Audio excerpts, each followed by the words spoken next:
Philippine National Anthem.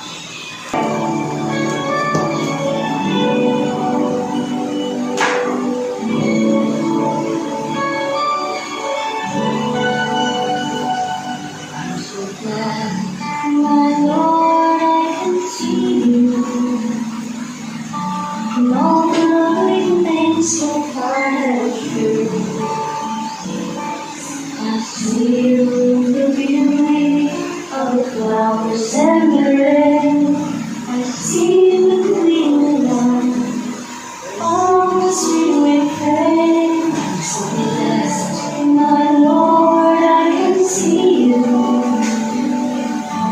Even when I'm lonely and in pain, I see you in the beauty of the stars and night.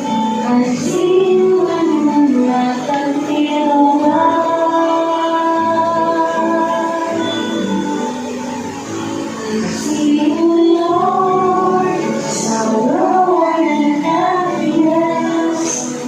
I see you in the glory of sweet success. I see you, Lord, every hour, every day.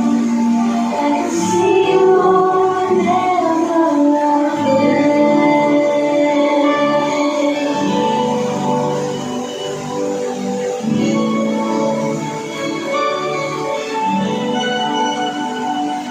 I'm so blessed, my Lord, I can see you. There's none of the baby sleeping through. I can see you in the eyes of my very best friend. I see you in the arms, just like a love would never end. I see you, Lord, sorrow and happiness.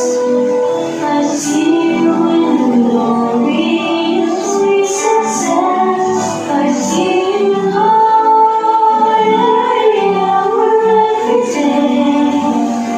I can see you, Lord, whenever I pray. I see you, Lord, in sorrow and in happiness. I see you in the glory of sweet success. I see you, Lord, every hour, every day. I can see you, Lord, whenever I pray.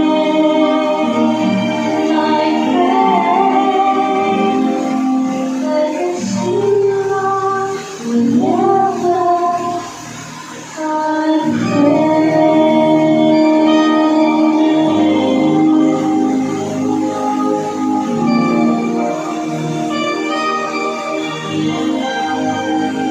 I see you, Lord.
You may now take your seats.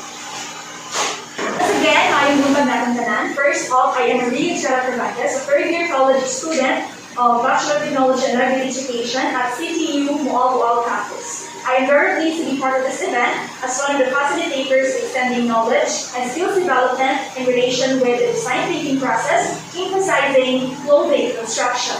Allow me to introduce our excellent events behind this practical and productive event, beginning with Mr. Ruel Lastimoso.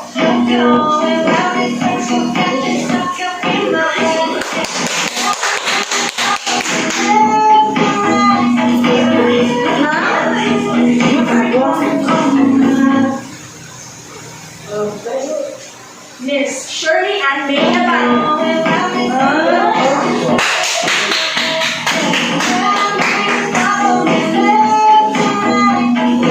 Miss Sandy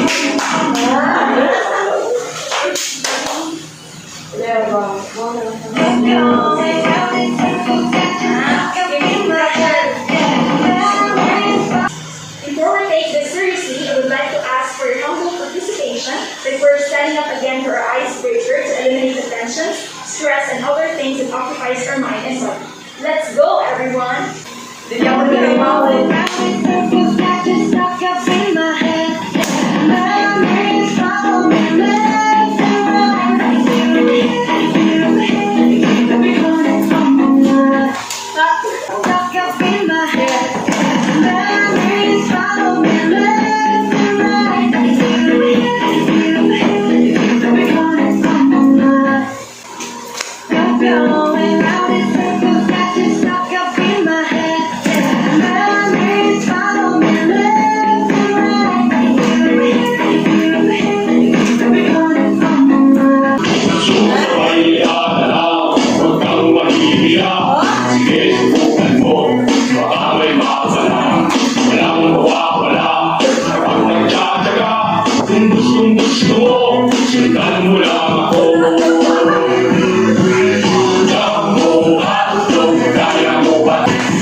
Okay, thank you so much, guys. Please take your seats. I do hope that we are all holistically ready for our event this morning. So before anything else, while I will be discussing our objectives, kindly fill in this attendance sheet, indicating your name so that it may appear in the certificates that will be given to you after this event.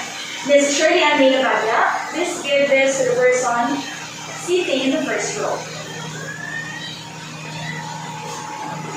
So here are our objectives. First, to introduce the nature of the design thinking process together with its relevance and impact. Second, to apply the 5 steps in the design thinking process. Third, create practical and productive outputs with intricate designs out of old clothing. Last but not the least, internalize the value of following certain steps in accumulating something. So after this seminar or training, surely you can gain something that will enable you to become more productive and intelligent in formulating concepts or ideas in terms of product development. Before we proceed to the discussion proper, let's have first a pre-test to assess if we have prior knowledge about our topic. And take note, those who can acquire a passing grade will receive 100 pesos cash. To Mr. Ruel Lastimoso, please distribute the test papers and ballpen to our participants.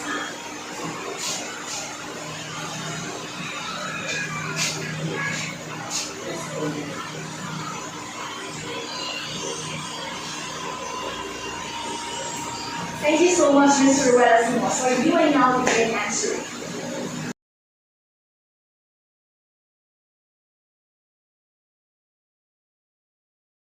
So I guess everyone is then answering. Please collect the speakers, Mr. Ruelas Espinosa.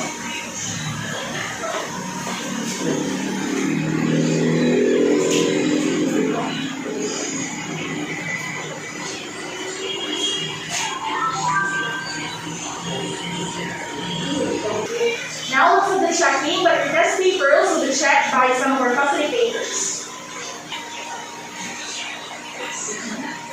Therefore, let's begin discussing the concept of the design thinking process. So first, what is design thinking process? Okay, so design thinking is a process for solving problems by prioritizing the consumer's needs above all else. It relies on observing with empathy how people interact with their environments. It employs an iterative, hands-on approach to creating innovative solutions.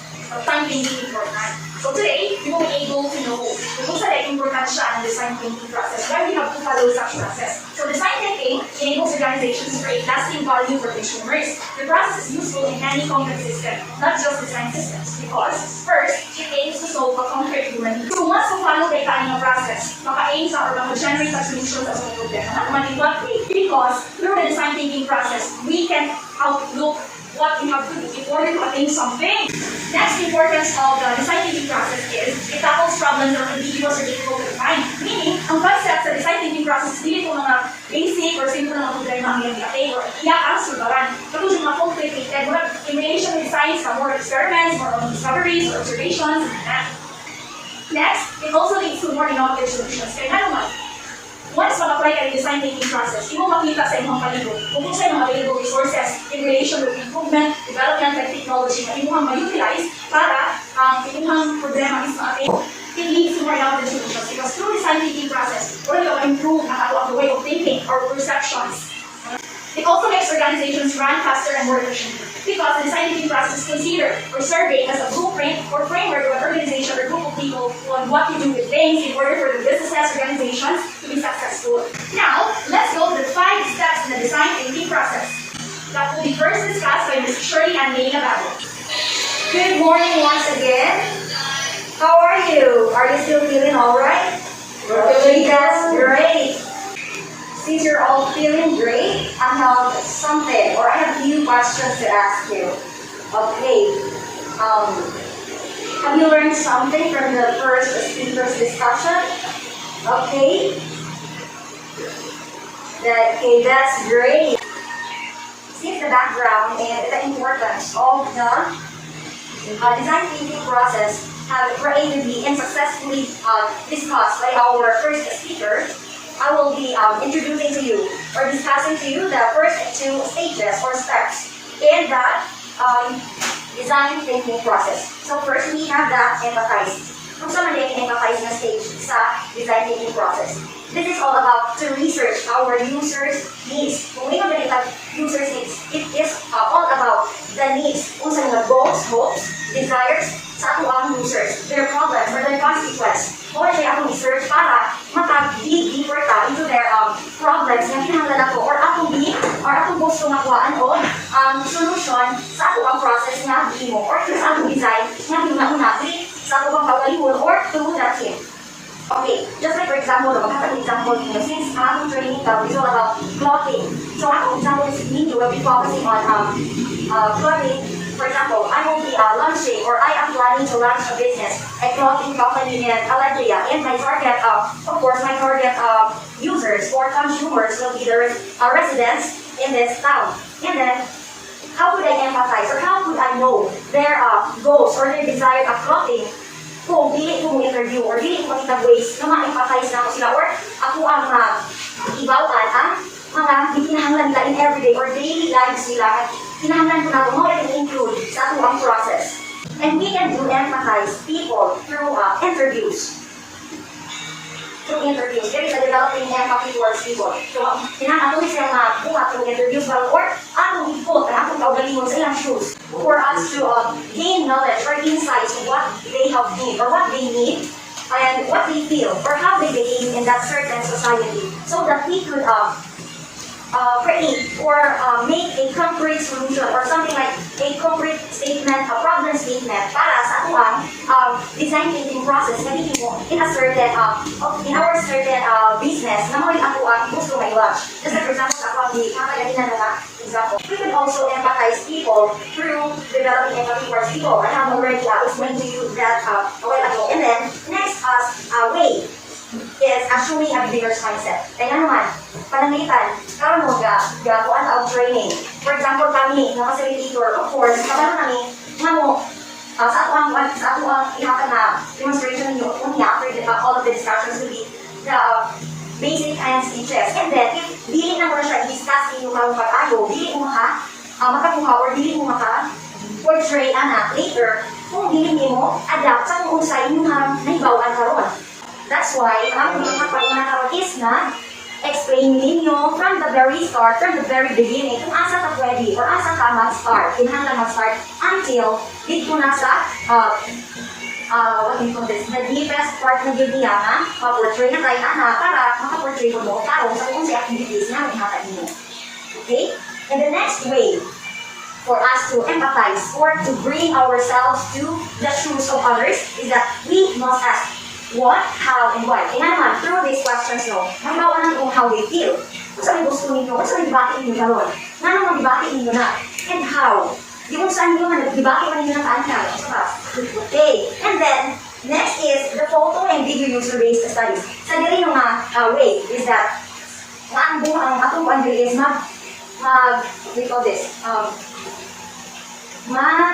Take out pictures or videos during the activities na mong hatag nyo. Just like for example, sa kong hatag nyo na hatagan mo na mong activity after all the discussions. So, ang among hatag ninyo na activity during the activity, the entire activity, mag-take your focus and videos para ang ato nga mga will serve as our guide the design thinkers to create a concrete problem statement of our certain project or the business we are launching. Ako rin siya i-relate ganina sa ako ang example kanina kay related na maging siya tanan. And then, next. Okay, personal photo and video journals. Kani na way sa kanyang with people is, example na kami, na facilitator, nagkatabi ninyo o activity, which is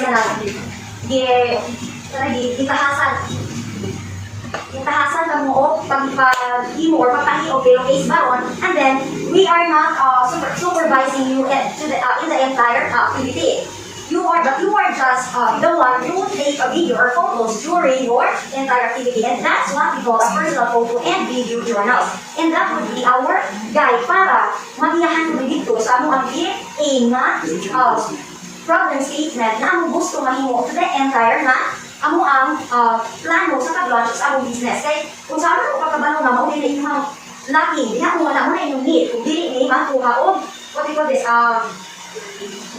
survey para mo ang fully synthesize ang mga data na nag-gather from the start until the end. Okay?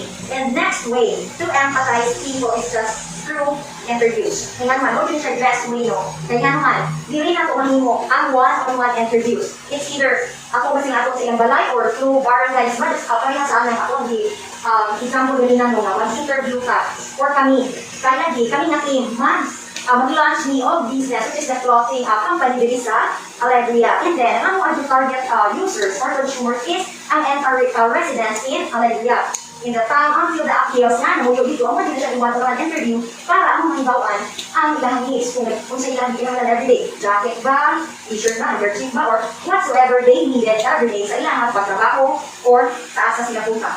And then, engaging with extreme users. Sa ganito, kani extreme users, nag-deeper di siya sa mga consumers na naagapit or haluol sa inyong gusto nga lunch ng inyong business. Just like for example, this Alegria is puro yun mga office-based ang mga tao. Dito sila sa opisina. But then, na-view nila na nagtrabaho or ginagantang kwarta is farming. And then, dili mo na kung ano silang disregards atong plano. Of course, atong gisnawaan o mga insights or interview mo na sila na kung sa pagkikihanan ninyo.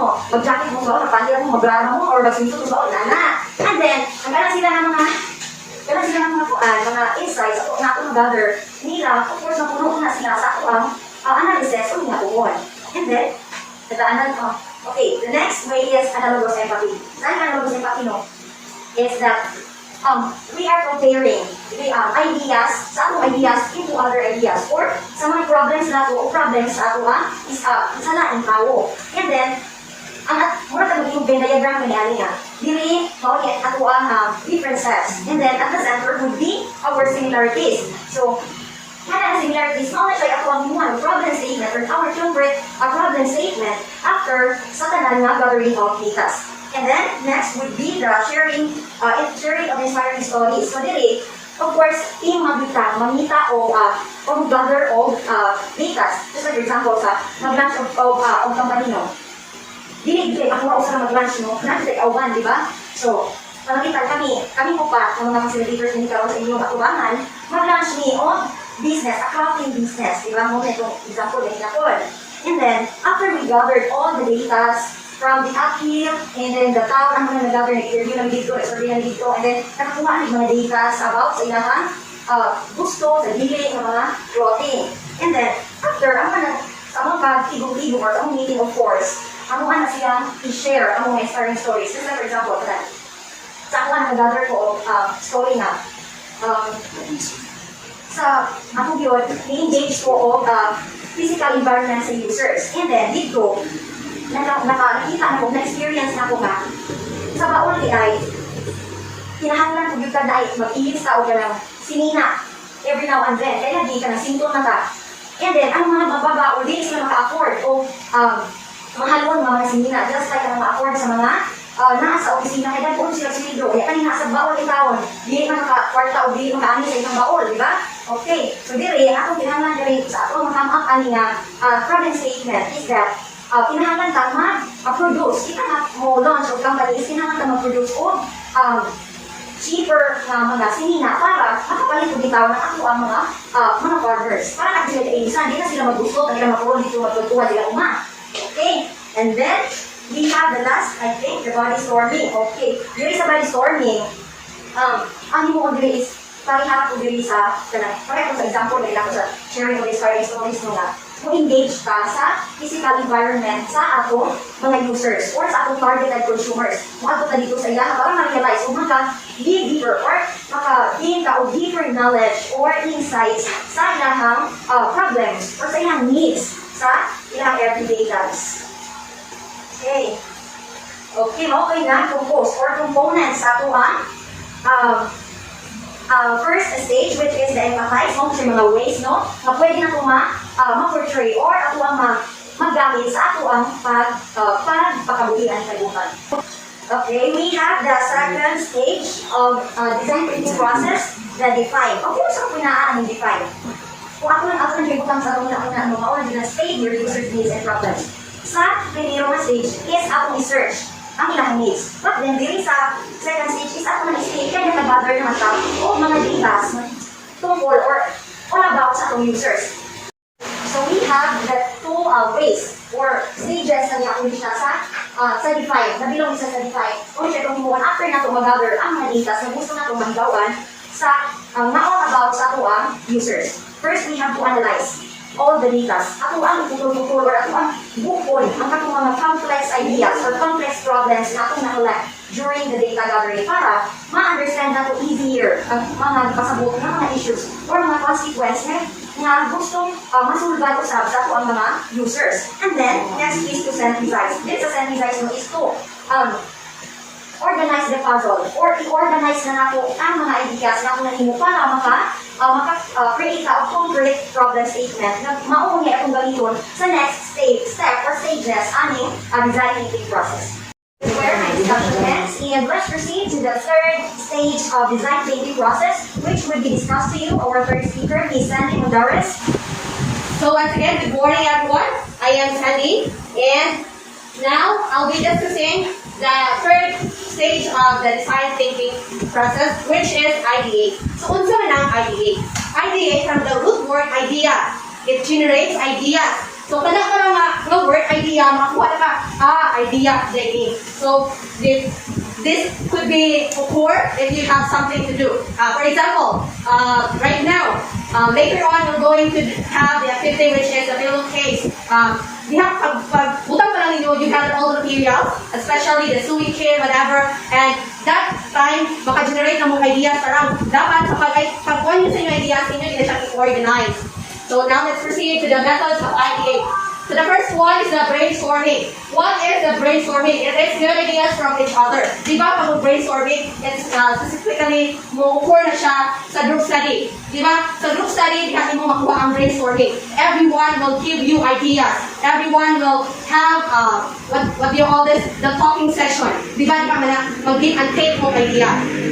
So we have brain dumping, like brainstorming. Kaning brain dumping, mag-insara at kani, you do it alone with yourself. So dili ni siya Maria sa brainstorming na daghan mo. So kani, ikaw na yun mag-insara. And we have brain writing. So everyone writes down and asks ideas for each other. So kani, katong brain dumping, insara ka. So kani mo siya brain writing, mag-isa-isa mo, pero ipakita niyo yung ideas sa tanan, sa kadaghanan, para ma-aware sila kung sa ang inyong mga ideas para makuhaan, manuwagan kung sa. So next we have the worst possible idea. Emboldening more research individuals. Manong itawag ba na siya worst possible idea? It's because brainstorming approach research individuals to produce bad ideas and yielding valuable ideas. So sa brainstorming sa kaning worst possible ideas, dili magutanan mga ayon mo idea. Di ba? Sometimes, sa matang sa kanato, we don't have the coincidence na magkapariha ganit. Kaya ganit, ano, ayun, hindi ko na. Di ba? Kanang di ka gusto ba nga, pariha lang niya niya thought, oy, di ko gusto na nga, di nga tayo, mag-move na siya. So, silbi na kasumpaki na mong diba? So, next we have the challenging assumption. It is the revealing perspectives. So, anong the challenging assumption man? Okay, because you overturn established beliefs about the problems and revealing fresh perspective. So, kanang sa, just like for example, sa pillowcase, nato nga activity. Anong dili man sa yung magawa o pillowcase? Challenge na, di ba? Sa mabukang na rin nga, ay, dili dito kumayo ang mga part. So, ayaw kasi mo rin na, this time, makupak yun ang fear nga, magmugama ko aning one. Mugama pa rin pillowcase. Diyan nga tayo, ang imuang perspective pang lantaw sa kuwan, mabago na galit. Kanang mukha na ba, inaniho na rin siya. It could be done easily with the help of the process and procedures sa design thinking process. So next we have the mind mapping. The mind mapping is a general graphical technique to connect ideas. So sa mind mapping, mura na siya ng graphic organizer. Medyo relatable na siya. Kaya kanin sa mind mapping, dapat makakuhan ka dyan unsay mo buhaton. So, ang mind mapping mo ni siya, dili na mo occur ang the major and the minor problems na dapat nyo siya i-resolve. Muna na siya. So, next we have the sketching and the sketch forming. Kung saan man siya? You use sketches, diagrams to express ideas, potential solutions, and explore. So, di ba, just like for example, if you are dealing with drafting things, just like you have to move for a sketching. For example, magkuha ka o pillowcase or umbrella case, couch case, di na mo for kunahin mo sketching, storming. Kaya, di ba, dili na kahit kuha lang, mag-organize ka idea, dili na siya yung anak, dili na po na materials sa tanan, mag-anda po ka na o sketch plan. Kaya mo hang bukan ito ka, unang magpabisan, inunali siya, inunali yan. Dapat po na ng sketch storming, detailed ng idea para makukuha mo, singin yung sinugaw na ba, mas nindong siya. Next. Next, we have the storyboarding. Storyboarding illustrates situations dynamic. So, ano ang storyboarding mag-illustrate mo na siya? Because it will solve problems ka na yan sa actually sa design thinking process. Ang storyboarding, hindi lang na about na buhat na walay pulos. It has potential visual solution na related sa ating activity. Okay, right now we have the scamper. What is scamper? It substitutes to produce solutions.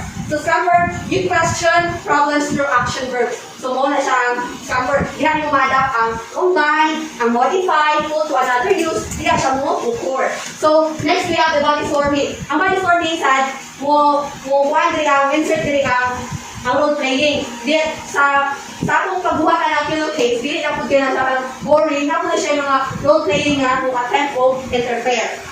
So, next we have the analogies.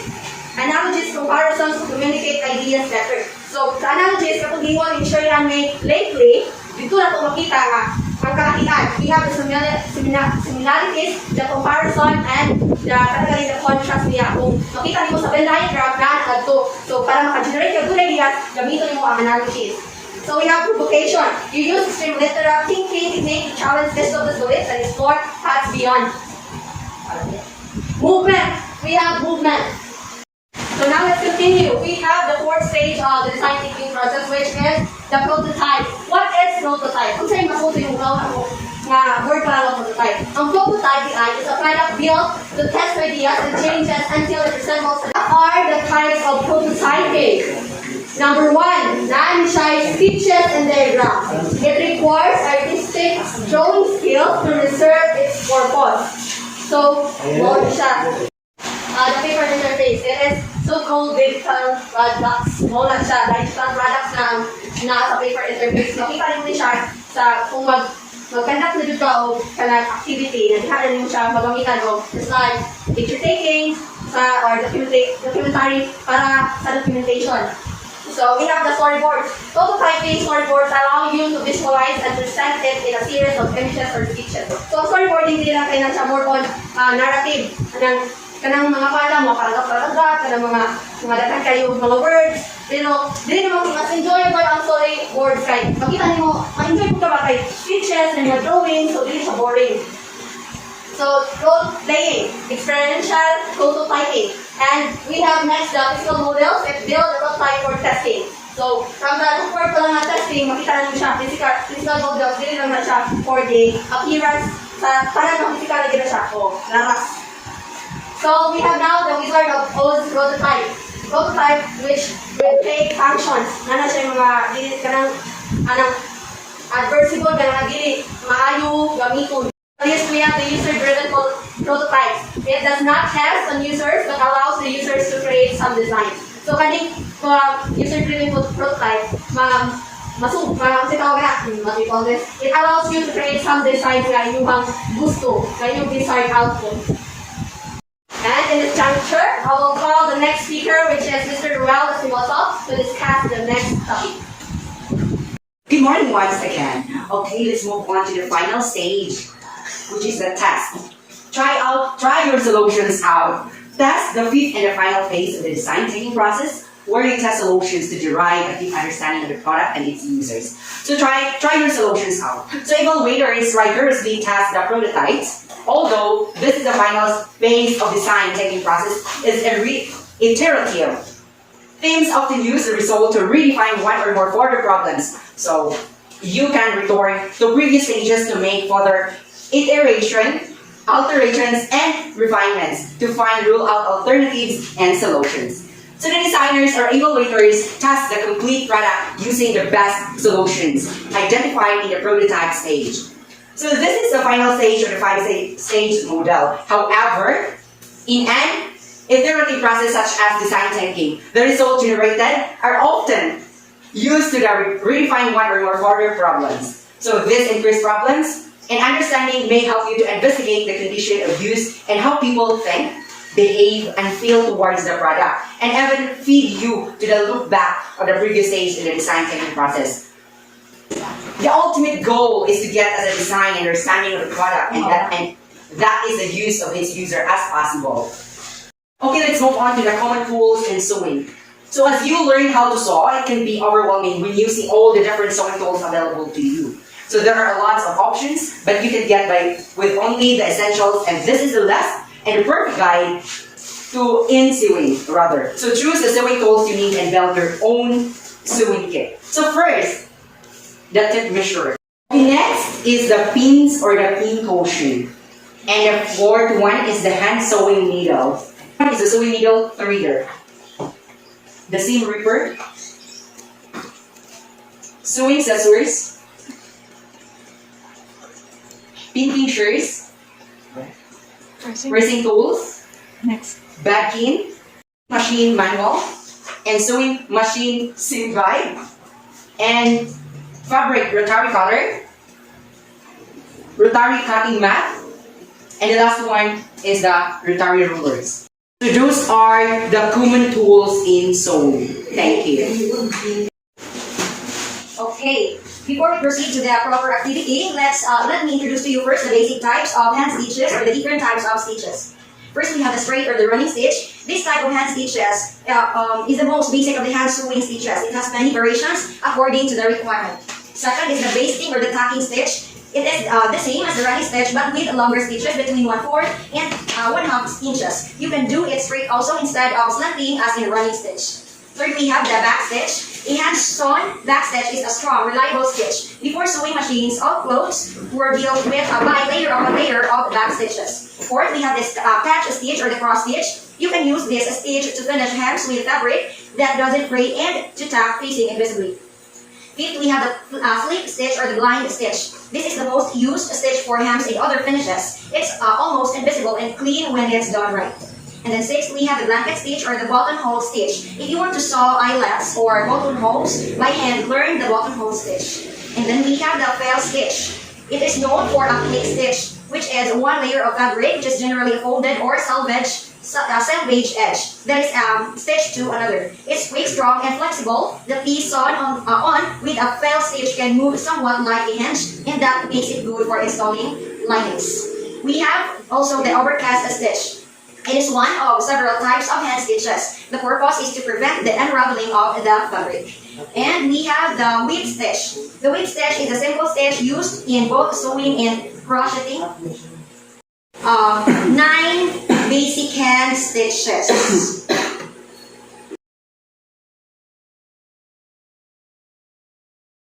So how are you feeling? Okay, I did down. Okay, so right now, it's our day 2. We'll be doing the demonstration of the proper output. Doing some demonstration regarding the umbrella case, pillowcase, the eco bag, and the pouch. That would be demonstrated by the facilitators.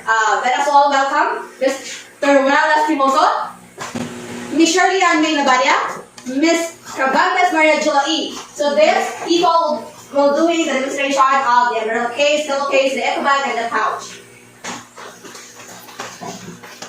So the facilitator will please gather in the space provided in the area today. Dili lang magkuhan mag-demo ito na table. You can gather all the materials needed and start the demonstration right away. So the participant can observe the facilitator doing the demonstration para pag iduhang time makabalo mo kung saan. Daghang salamat. Okay, ma'am.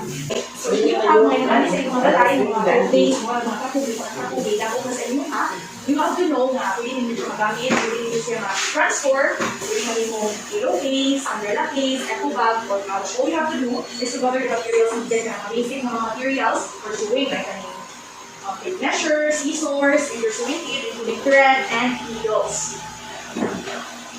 So, first, you have to measure the desired length or width sa inyong gusto mong buhaton. For example, pillowcase, o kanang umbrella case. So, naman na siya length, di ba, ang payong, also ang width. So, kinahanglan, i-measure mo siya para fit yun siya sa payong.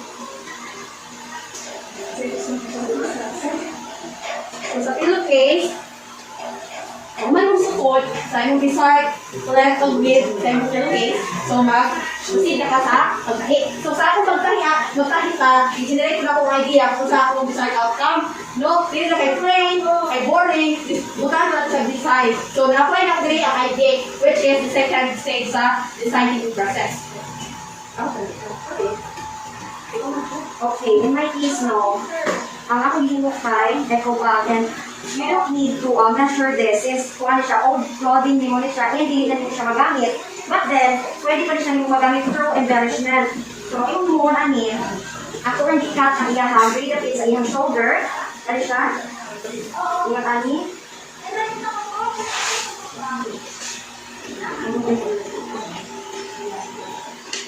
Okay, ikat na siya, kaning ikat mo siya sa shoulder. Kung siya yung himuon na, yung sling or kanang handle niya para manium siya na kubag. And then, really, ikat ko na ko niya siya. Somehow like this.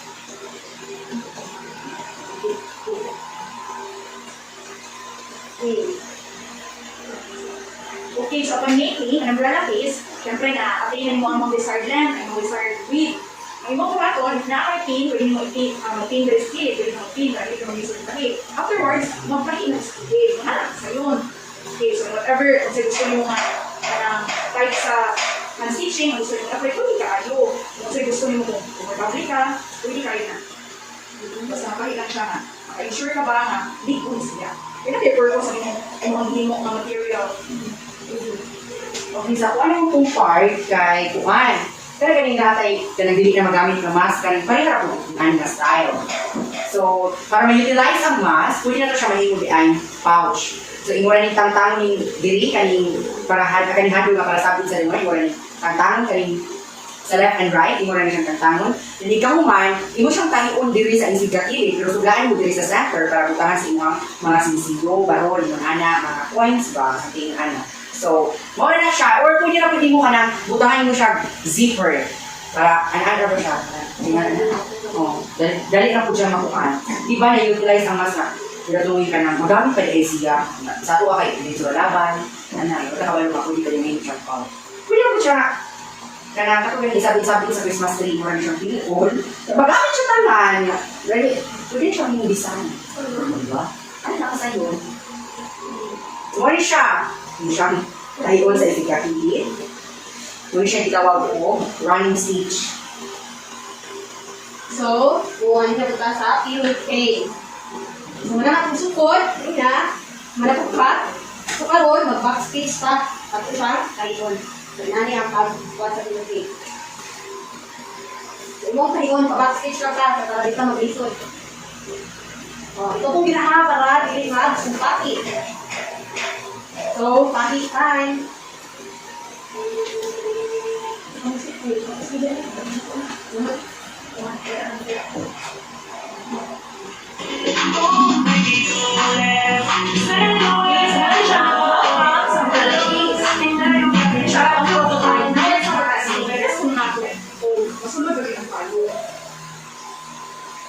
Mali ang gigamit ng material or cloth kay stretchable siya, which is good din.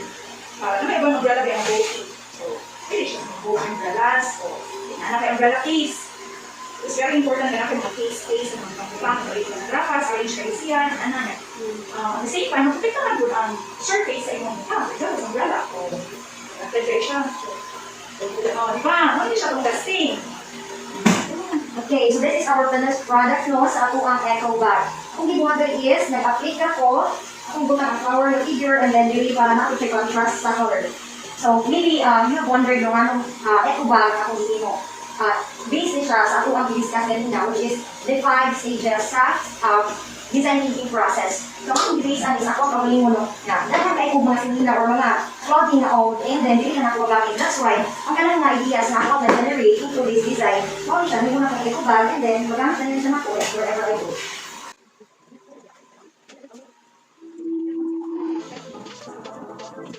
So, muna siya ang atong output sa pillowcase.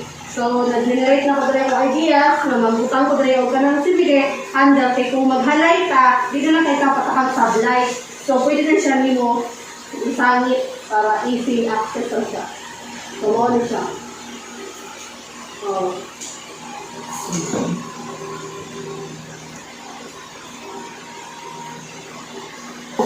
So, muna din siya ang kuan, ato ang final na pouch. Kunuhay, di na kunuhay. Muna din ang final. So, pwede na nimo mabutang yung sisiyo diri. Ano siya? Mas ang igamit. Utilize ra jud ang mas into pouch. Body is lazy, don't have energy, so I think we must have a little moment of snacks. So, to boost your confidence later on.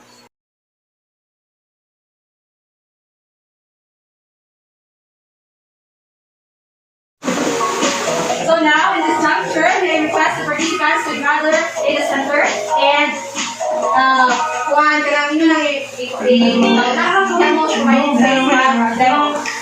So, inyo ang i-demo ang design output. Hindi lang sa middle case, sa middle case. So, finish your time to shine, Garo.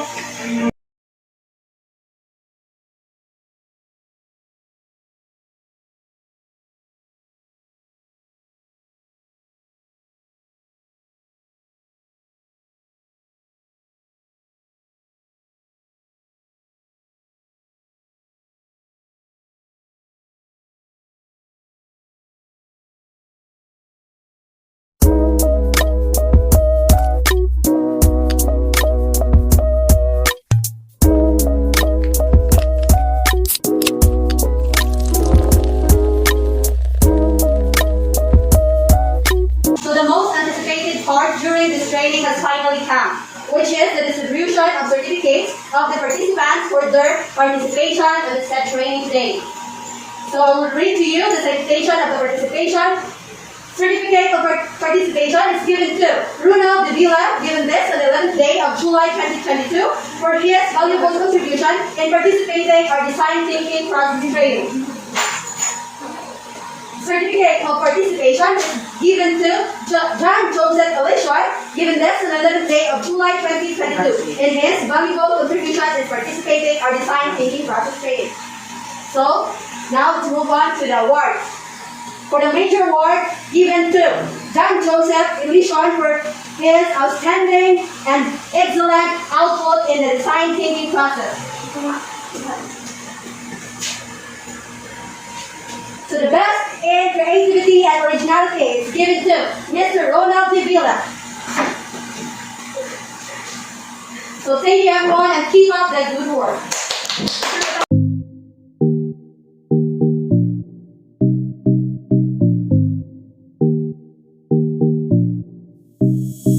And now in this juncture, we will conduct the post test. So this time the facilitator will conduct the post test. This will determine if you really listen well about the discussion attentively. So the facilitator will give the post test to your desired area. So ladies and gentlemen, we have come now to an end of this training. I am certain that everyone is satisfied with the learnings they gained from this activity. To our beloved chairwoman of the DECALEC, Mrs. Leomar Icanto, and the knowledgeable resource speakers, co-facilitators, good afternoon. Let me share this quote. And the author named Lehman Frank Bohm once said, "No thing, however skillful, can rob one knowledge, and that is why knowledge is the best and safest treasure to acquire. It is the teachers and educators who will have the most profound impact on the lives of all children. Teachers and educators must set good examples to children of all ages. It is you who have embarked on this noble, sometimes tiresome, but always rewarding venture of synthesizing to our children and instilling in them a value of having an open mind that learning will benefit many, of critical thinking, of tolerance, diversity, and inclusion. It is us teachers and facilitators who inspire them to learn, to acquire skills and give emphasis on the practical ones, just like what we have learned from this training." So that was an inspiring message for all of us, and allow me to share a quote from Abigail Adams, the wife of the late President of the United States of America, John Adams, said, "Learning is not attained by chance. It must be sought for the ardor and attended to with diligence. It means that the talent and luck might happen to you by chance. But learning is a skillful and practice that anyone can accomplish with diligence." Thank you everyone for coming today in this training, and I hope you will bring with us the knowledge and skills you gained to our facilitators and prove to them that this world is a better place to live in if we only apply our learnings in a good way. So thank you once again, and God bless us all.